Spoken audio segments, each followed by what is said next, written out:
Ukraine रसिया की update आ रही है। पहले ये है कि कल के दिन जो रसिया है उसने ड्रोन हमले किए यूक्रेन में। लगभग 46 ड्रोन हमले हुए यूक्रेन के दो शहरों में, खैरसन और ओडेसा में। तो खैरसन में लगभग वहाँ के जो एनर्जी इंफ्रास्ट्रक्चर था उसमें हमला किया गया, जिसके कारण खैरसन की लगभग 70% आबादी का जो बिजली का कनेक्शन है वो टूट गया है और एक व्यक्ति की मौत भी हो गई है। खैरसन के इलाके में एक रेलवे स्टेशन को भी निशाना बनाया गया था। अगर हम ओडेसा की बात करें तो ओडेसा में भी हमला ड्रोन द्वारा किया गया था और ओडेसा में भी एक व्यक्ति की मारे जाने की सूचना मिली है। तो ये हमला ड्रोन के द्वारा रसिया ने कल किया था और ये लगभग इसमें से 46 ड्रोनों में से 32 ड्रोन तो इंटरसेप्ट कर लिए गए थे, बाकी ड्रोन को इंटरसेप्ट नहीं किया गया। तो ऐसा हमको देखने को मिल रहा है कि ड्रोन हमले इस लड़ाई में काफ़ी ज़्यादा इस्तेमाल किए जा रहे हैं और इन ड्रोनों को इकट्ठा छोड़ा जा रहा है ताकि जो अगर इंटरसेप्ट ज़्यादातरों को अगर हो भी गए तो कुछ ड्रोन अपने टारगेट को उन्होंने हिट करनी है। तो इस तरह से जो डिफेंस सिस्टम होता है उसको तोड़ने की कोशिश की जाती है। तो रसिया इसके तहत ही उस इतने सारे ड्रोनों को एक साथ भेजता है।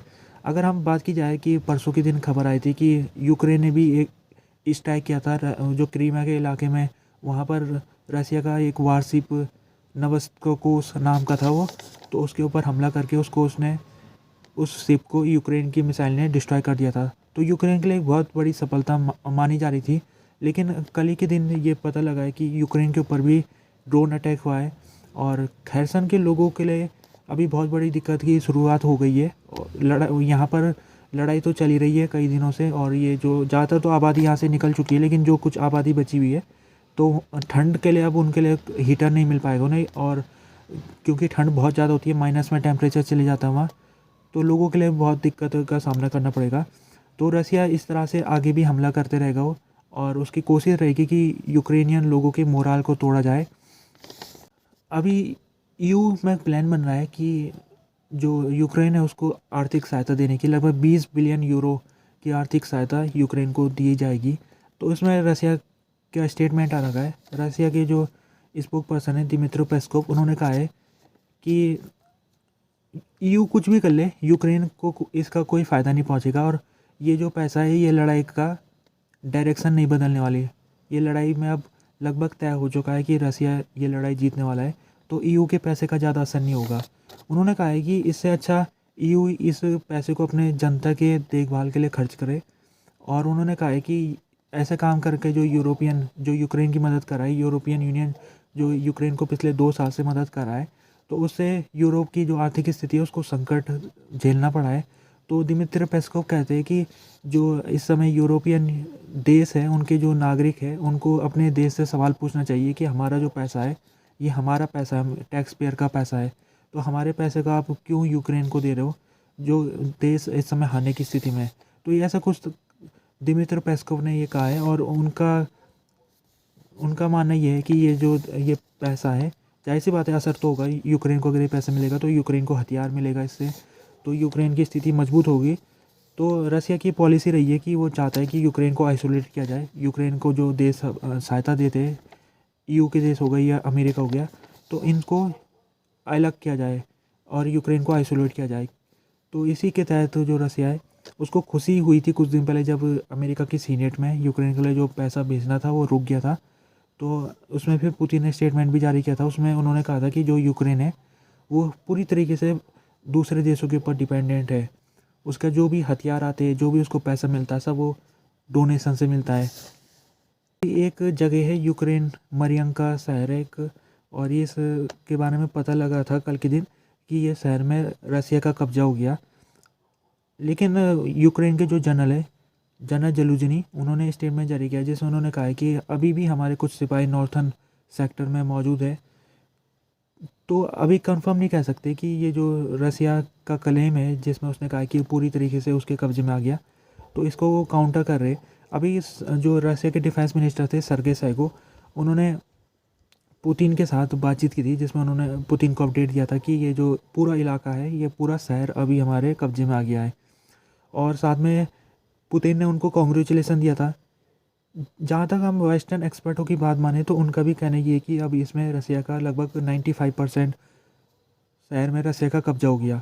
अगर ये रसिया के वाकई में ये कब्ज़े में आ चुका है ये शहर, तो ये मई के बाद रसिया के लिए सबसे बड़ी अचीवमेंट मानी जाएगी। मई में उसको बखमूत में उसका कब्ज़ा हो गया था, तो मई के बाद अब ये दूसरा शहर, बड़ा शहर उसके कब्ज़े में आ जाएगा। अभी एक और जगह लड़ाई चल रही है, अदीविका नाम से एक शहर है, वहाँ पर भी लगभग आधे इलाके में रसिया ने कब्ज़ा कर लिया है। तो रसिया का जो यहाँ पर एडवांसमेंट है यूक्रेनियन के क्षेत्र में, वो एडवांस करते जा रहा है। हालांकि जो उसकी काफ़ी स्लो गति से हो रही है चीज़ें।